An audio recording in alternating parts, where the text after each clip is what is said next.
بہنیں ہراس ہو رہی تھی اور یہ کہتے ہیں ہم ٹرائبل لوگ ہیں تو وی ڈونٹ ڈیزرو دس۔ دوستو، شہریار افریدی کی رہائی کے بعد 10ویں بار گرفتاری پر روتے ہوئے شہریار افریدی کے چھوٹے بیٹے کا سوشل میڈیا پر بیان وائرل ہونے کے بعد لندن سے بہادر شایان علی نے جمائمہ خان کے ساتھ مل کر امپورٹڈ حکومت اور طاقتوروں کے خلاف اعلان جنگ کر دیا۔ 17 سالہ بہادر شایان علی نے لندن میں اوورسیز پاکستانیوں اور جمائمہ خان کے ساتھ مل کر آپ مجھے جوائن کریں 13 اگست 3 PM ٹرافالگر اسکوائر۔ اس ہم ایک میس پروٹیسٹ کرنے جا رہی ہے اس فیشن رجیم کے خلاف، ان کی فیشن اٹیکس کے خلاف کہ انہوں نے ملٹیپل ہیومن رائٹس وائلیٹ کیے ہیں۔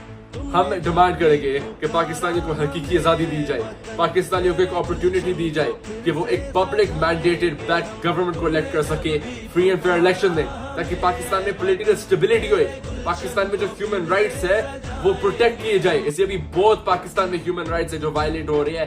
ٹیشن نہیں تھی کہ ایگزامس کے وقت ہی اریسٹ ہونا ہے، بہت ان ایکسپیکٹڈ تھا۔ میری بہنیں ہراس ہو رہی تھی اور یہ کہتے ہیں ہم ٹرائبل لوگ ہیں تو وی ڈونٹ ڈیزرو دس۔ شہریار افریدی کے بیٹے کے لیے بڑی رقم بطور انعام بھجوا دی۔ دوستو، جیسا کہ آپ کو پتا ہے کہ شایان علی جو لندن میں مقیم ہیں اور ہر روز اپنے لیڈر کی سپورٹ میں سب سے بڑھ کر آگے آتے ہیں، ریسنٹلی شہریار افریدی کے بہادر بیٹے کا سوشل میڈیا پر انٹرویو وائرل ہونے کے بعد شایان علی نے عمران خان کی سابقہ اہلیہ جمائمہ خان سے خصوصی طور پر ملاقات کی اور ان کو ساتھ لے کر اوورسیز پاکستانیوں کے ساتھ مل کر شہریار افریدی کے بیٹے کے لیے بڑی رقم کا اعلان کرتے ہوئے کہا کہ آج شہریار افریدی پر ہونے والے شدید ظلم اور ستم کے خلاف ہم بھرپور احتجاج کا اعلان کرتے ہیں۔ ان کی حالت دیکھ کر آج ہم اوورسیز پاکستانی رو پڑے۔ ہم پاکستانی مسلمان بھی عمران خان کے ساتھ آخری سانس تک ڈٹ کے کھڑے ہیں۔ دوستو، اس حوالے سے اپنی رائے کا اظہار کمنٹ سیکشن میں دیں۔ ویڈیو اچھی لگے تو لائک کریں اور اس چینل کو سبسکرائب کریں۔